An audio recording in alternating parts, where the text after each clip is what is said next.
Where are you from? I'm from Spain, Which part of Spain? from the north, next to Barcelona, from a city called Zaragoza. Is it close to France? Then? Yeah, it's very close to France. Yeah, it's from the Pyrenees. Pure, area. Yeah. The mountain range. Yes, exactly. Oh, okay. And this is your like a vacation time, holiday season? Yeah, this is a holiday. So this is my first time in Japan, and I'm visiting it with my mom. So I'm really enjoying being here. Yeah, it's our first time. Yeah. What made you to come to Japan? Oh, because I feel like the culture was really, really appealing, and also like the natural landscapes and the amount of different heritage sites that we could visit. We thought it would be really nice to have the opportunity to come here, and also because it's a very distant place from where we're from in Spain. So we thought it would be really cool to have the option to explore a complete new culture. So where did you get those like information about Japan, like you just said? So I got some information from official sites from the country, but most of the information I got it from some of my friends who are either Japanese or they have been to Japan before. And they told me some recommendations on what to do and where to visit. What is your like the major interest about Japanese thing? I think like our major interest was like the traditional side, but our itinerary had a very wide range of options. So we went from like the very modern Tokyo to more like natural sites, like in some lakes and some mountains, to then visiting like Kyoto and the temples. So actually, I feel like Japan had so much to offer that we wanted to explore not just one aspect, like we wanted to explore. It's super nice. Yeah, so it's not just like a very beautiful country, but also like I feel like people have been super welcoming wherever we were going. Even if they didn't speak like perfect English, they would try to put the effort to help us. So I feel like we have been very lucky with everyone we have been talking to so far. Then you didn't have any difficulties like staying in Japan so far? Not really. I mean, I would say there was like a bit of like a language barrier in some cases, but it was like funny situations, but there was always someone else who would come and help us. For example, I think in the arrival of the Tokyo airport, in international arrivals, like no one spoke any language other than Japanese. It was just really funny trying to move around because the information post was just people speaking Japanese. I mean, it was okay. There was other locals who came and offered to help us to get to where we wanted to go. So it was fine at the end. So even in the airport, the very few people speak English and other languages. I mean, I feel like everyone was putting the effort, but it was a bit difficult sometimes. Yeah. But we also found some people who spoke Spanish. I know that this is really far from like Spain and English-speaking countries, so I wouldn't expect people to have perfect English. But we always find a way to communicate, like either showing a map and showing here is where we want to go. So it was fine. Yeah. And you have a Google translation now. No, so I don't have a Google Translate, but I have the Google Maps. So I was just trying to move around even without having to use Google Translate. Oh, I see. That's nice. Which city have you visited so far? So we started in Tokyo, then we went to Kawaguchi Lake. Kawaguchi Lake? Yeah, to see the Mount Fuji.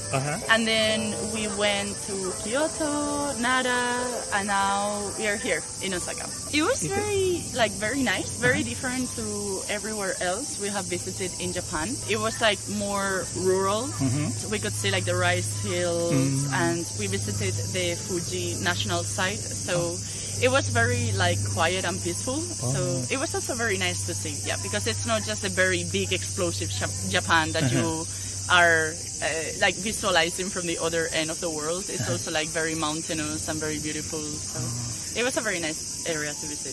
Did you stay overnight in that area? Yeah, we stayed overnight. Yeah. You stayed in one of the sides of the lake that had some views to the Fuji mountain. So it's not a ryokan, is it a hotel? It was like an hostel, but it was very, very nice. It was like traditional. I just don't remember the name, sorry, but it was very beautiful. Yeah. Most of the places where we have been to, they were offering breakfast. In this specific one, they did not. But I think it's because it was very remote. There were not houses near us. It was not a city. It was just 4 houses in a field. So in Kyoto, then how did you spend time? We did a lot of things in Kyoto because we explored a lot of the temples in the city center, but also we wanted to overlap in Kyoto with the festival, the summer festival, which is called the the Gion Matsuri. It was very beautiful because the first night that we arrived, we went to see, and there was like so many different stands on the streets, and there was like food. It was super beautiful. And then the day after, we saw the big parade with the big carriage. You saw it? Yeah, we saw it. Yeah, so that was really unique, I think. But then we also did like the more general stuff from the city of going to the temples. Then we went to the bamboo fields. We went to Inari. So we saw a bit of everything in Kyoto. I liked it a lot. So I have to say that sometimes when I was ordering food, I wasn't sure what I was gonna be like receiving. But I have to say that I was really like pleased with all the food. Everything was really good. It was very, very different to the European food that I'm used to, but I really enjoyed it. It is different because I feel like here there's like more spicy food than in Europe, and also like it's like a different way of combining very similar ingredients. So even like preparing fish. So for example, here sushi is a very big thing, but we would eat the exact same fish in Europe, but we would always cook them. So even like very similar like species, we just prepare the food very differently, and I think that makes it very special, especially is when different spices are used, which gives the food a very unique. Did you find an interesting spice then? I'm sure I did. I just don't know any of the names. But I see. Yeah. Was it okay? Yeah, it acceptable? Yes. I didn't have any problems with food. It was really enjoyable, and we went to some places that I previously like looked on Google, and they had very good recommendations. Other ones we were just wandering around and just going into places, and none of them disappointed us. Like all of them were very nice. Oh, that's good. And how many days do you have in Japan in total? In total, 10 days. 10 days. Yeah. Is this only like a destination in your travel this time? Like, are you going to go to another country afterwards and before? After this, I'm going to go to Vietnam. Since I was coming to this area of the world, I thought it would be nice to visit other countries nearby. But this is really rare. Normally, when we visit one country, we come back. But this time, because I was very close to Vietnam, I thought it would be nice to visit it as well. So do you have some connection with Vietnamese culture? No, not at all. It's just I am just really looking forward to explore Southeast Asia as well. I thought it would be a nice opportunity to explore Japan that we had always wanted to come, and then take a transfer to this part. I see. So far, Japan is only like Asian countries, you know? I was in Hong Kong once, but it was very brief. It was only for 5 days, and it was part of my university experience. From the UK, there was a society that brought us to Hong Kong, but it wasn't like a big touristy trip. It was more like we were doing some academic work. So this is the first time that I am coming to an Asian country to visit it as a tourist. But did you feel some differences between like Hong Kong and like Japan? Yeah, completely different cultures. I mean, again, speaking from like very small amount of time, because I did not live in the country or anything. But everything is very different. So I think specifically like in Hong Kong, it's all like very big buildings. It's really packed. There's so many people everywhere. It's like a very like fast moving city. Like everyone seems to be a bit of in a rush.